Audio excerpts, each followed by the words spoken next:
প্রিয় শিক্ষার্থীবৃন্দ, কেমন আছো তোমরা? আমরা আলোচনা করতেছিলাম ডিফারেন্সিয়েশন। আজকে আমরা ডিফারেন্সিয়েশনের খুবই ইম্পর্টেন্ট একটা ম্যাথ সলভ করব। আমরা আজকে প্যারামেট্রিক ইকুয়েশনের উপরে একটা ম্যাথ সলভ করতে যাচ্ছি এখন, যেটা আমরা প্যারামেট্রিকের বেসিক সম্বন্ধে আমরা ডিসকাস করছিলাম।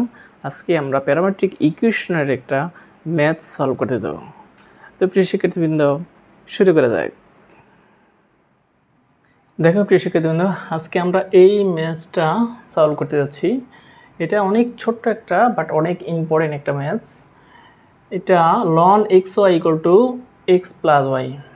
তাহলে এটা দেখি কি বোঝা যাচ্ছে এটা কি ধরনের ইকুয়েশন। এটা একটা ইমপ্লিসিট ফাংশন। ইমপ্লিসিট, দেখো এখানে কখনোভাবেই আমরা x = y এর সামথিং অথবা y = x এর সামথিং এইভাবে আমরা এক্সপ্রেস করতে পারতেছি না। সেই জন্য এই ধরনের ফাংশনগুলোকে বলা হয় কি ইমপ্লিসিট ফাংশন। তো ইমপ্লিসিট ফাংশনের ডিফারেন্সিয়েশন কীভাবে করে এটা আমরা এক্সপ্লেন করেছি। তারপরও আমরা আজকে এই ম্যাথসটা সলভ করতে যাচ্ছি। এটাকে আমরা আগে একটু সিম্পলিফাই করে দিই। ln xy মানে হচ্ছে কি ln x plus ln y = x + y। এখন ddx করব। ddx ln x plus ln y = ddx x + y। আমরা উভয় পাশে x এর সাপেক্ষে অন্তরীকরণ করব। তো এটাকে যদি আমরা করি 1/x আর এটাকে যদি করি 1/y dy/dx ইকুয়াল, এটাকে যদি করি আমরা 1 আর এটাকে যদি করি dy/dx এরকম দাঁড়াচ্ছে। তাহলে আমরা যেখানে dy/dx আছে এই দুটাকে আমরা একসাথে নিয়ে আসি। তাহলে দেখো কি দাঁড়াচ্ছে, or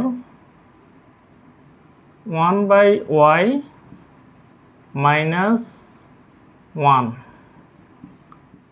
dy/dx, অর্থাৎ এটাকে এই পাশে এনে আমরা কমন নিয়েছি, ইকুয়াল 1 minus 1/x। এখন আমরা যদি এলসিএম করি 1 minus y dy/dx, এখানে করলে x minus 1 এরকম হচ্ছে। এখন dy/dx এর মান যদি আমরা বের করতে চাই, dy/dx ইকুয়াল এটাকে x minus 1/x আর 1 minus y/y। এটাকে আরেকটু সিম্পলিফাই যদি করি আমরা, x minus 1/x into y/1 minus y এরকম আসতেছে। এটাকে আমরা এইভাবে লিখতে পারতেছি y into x minus 1 x into 1 minus y, আর এই পাশে কি আছে আমাদের dy/dx। তাহলে এটাই আমাদের রিকোয়ার্ড অ্যান্সার। প্রিয় শিক্ষার্থীবৃন্দ, আজকের ক্লাসটা এতটুকুর মধ্যে যদি তোমাদের কোনো বুঝতে প্রবলেম হয়ে থাকে সেটা আমাকে জানাও, আমি তোমাদের রিপ্লাই দেবো।